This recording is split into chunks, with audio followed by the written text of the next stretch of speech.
Familia, ¿cómo estamos? Bienvenidos a este humilde canal. Sí, humilde, siempre humilde. Católicos a capela. Gracias por los nuevos suscriptores. Mil gracias por los comentarios, de verdad. Sinceramente, gracias por el seguimiento. Y nada, un beso grande. Que Dios me los cuide y los bendiga como siempre.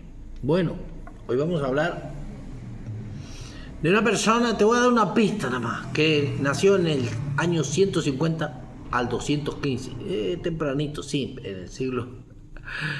Bueno, vámonos para adelante. Vamos a hablar de San Clemente de Alejandría. En el nombre del Padre, del Hijo y del Espíritu Santo. Amén.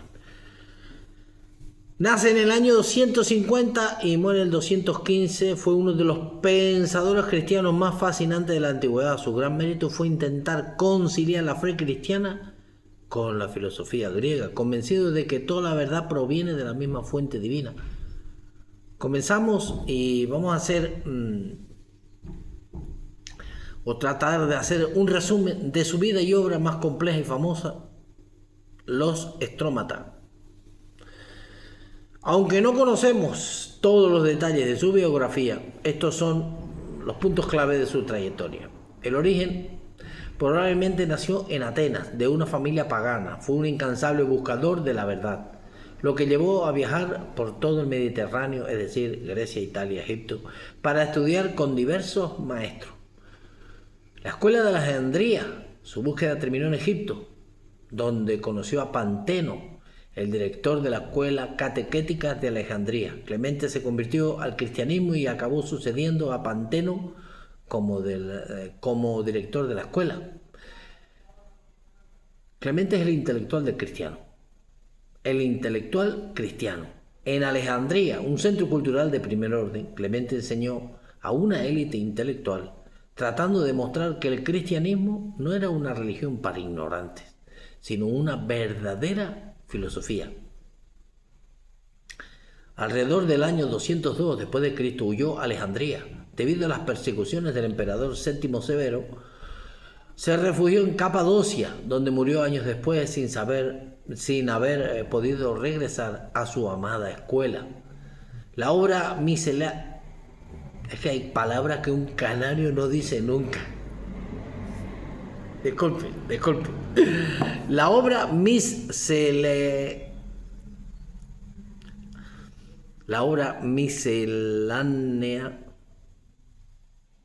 La obra Strómata. Vaya, a mí me resulta más fácil.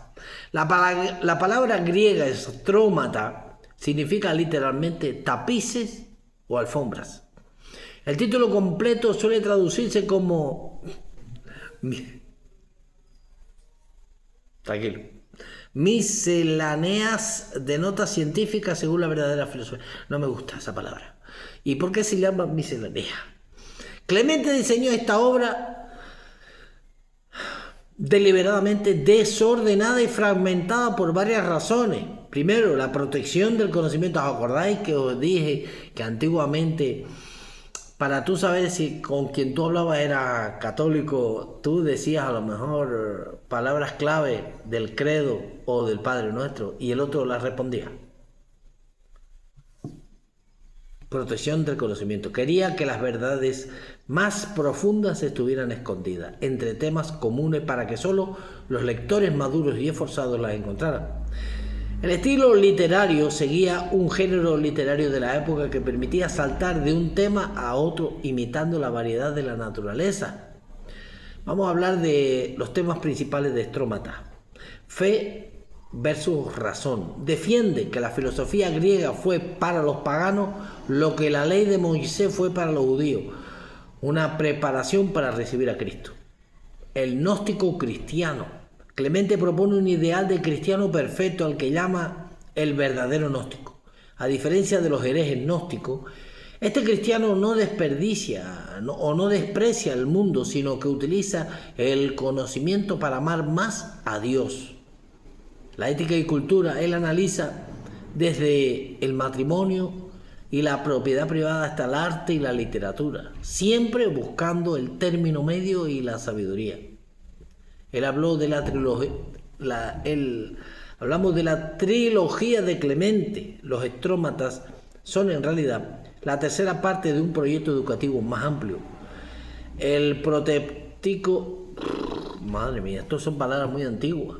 El protéptico, una exhortación para convertir a paganos. El pedagogo, una guía práctica de moral y costumbre para los nuevos bautizados. Los estrómatas, la enseñanza profunda del cristianismo que busca la perfección intelectual y espiritual. Él dice: la filosofía fue para los griegos un pedagogo que lo condujo a Cristo, así como la ley lo fue para los hebreos. Clemente de Alejandría, Estómata, capítulo 1, 5. Es increíble, es que podías transformar, profundizar muchísimo más en la figura de Clemente de Alejandría. Hay que entender que su proyecto no era solo escribir libros sueltos, sino crear un sistema educativo completo para transformar a un pagano en un místico cristiano. Es increíble, sinceramente, lo de este señor. Él hizo una exhortación a los griegos, una obra de carácter apologético de defensa de la fe. Apologética significa defensa de la fe. Su objetivo era convencer a los paganos de abandonar la idolatría y los mitos griegos que él consideraba absurdos o inmorales, para aceptar al Logos, es decir, la palabra de Dios. Critica los misterios antiguos y las adoraciones de estatuas, presentando a Cristo como la verdadera música que armoniza el universo. También creó un manual de ética cotidiana. Clemente da consejos sobre cómo comer, vestir, hablar, incluso cómo comportarse en banquetes. Busca que el cristiano viva con sencillez y moderación, sin caer en exceso de la sociedad romana. Trata sobre la relación, en los estrómatas también trata sobre la relación entre la fe y la ciencia, que aquí se define como verdadero gnóstico. Es que las cosas de este señor, lo de este Clemente, eran tremendas. ¿Quién es el rico que se salvará? Es una de las primeras homilías cristianas completas que conservamos. Eso es un comentario al pasaje bíblico del joven rico. La importancia, dice Clemente, argumenta que la riqueza en sí misma no es mala, sino el apego del corazón a ella. Por eso el joven rico no siguió a Cristo, porque le preguntó: ¿qué tengo que hacer, Señor, para seguir?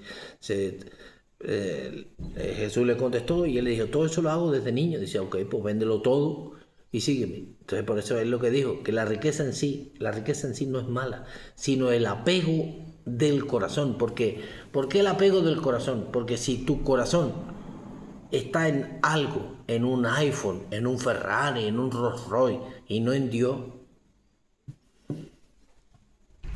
en lugar de exigir que todos los ricos vendan todo, les enseña a usar sus bienes para la caridad y el servicio.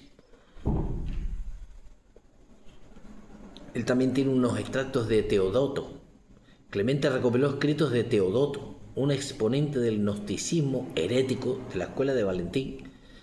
Aunque Clemente no está de acuerdo con todo, conservó estos textos para refutarlos, lo que hoy permite a los historiadores conocer qué pensaban realmente los grupos gnósticos del siglo II.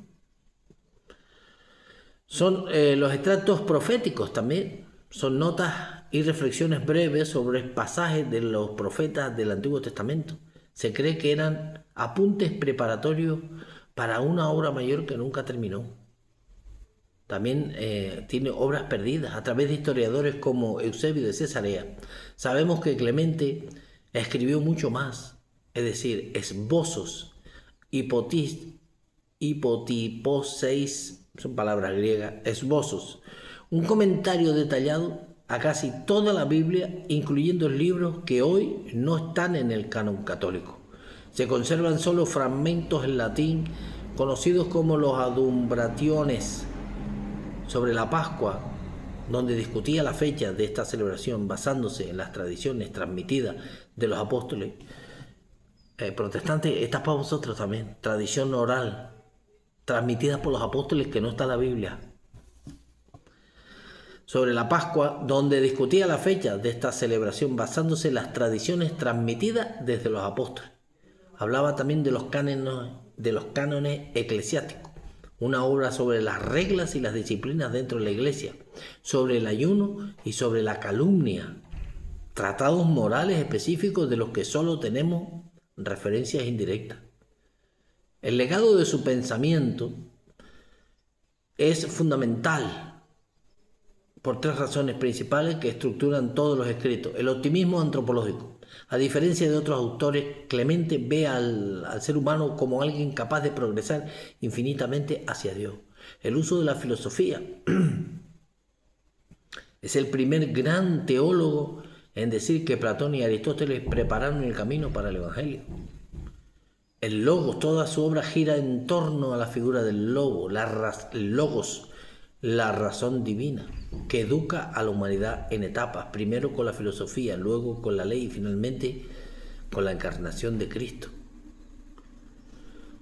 Clemente de Alejandría, mi gente, no quiero cansarlos más, podríamos seguir y seguir, pero tampoco, acuérdense que estamos hablando del año, espérate para no mentirte, que lo tengo aquí apuntado, estamos hablando del año 150 al 215. Familia, aquí les dejo, espero que les hayan aprendido un poquito más de Clemente de Alejandría y su obra Taestrómata. Son escritos de la iglesia primitiva. De verdad, espero que les guste mucho. Protejan su fe. Me despido como siempre. Viva Cristo Rey y viva Santa María siempre Virgen. Beso grandísimo, que Dios los bendiga.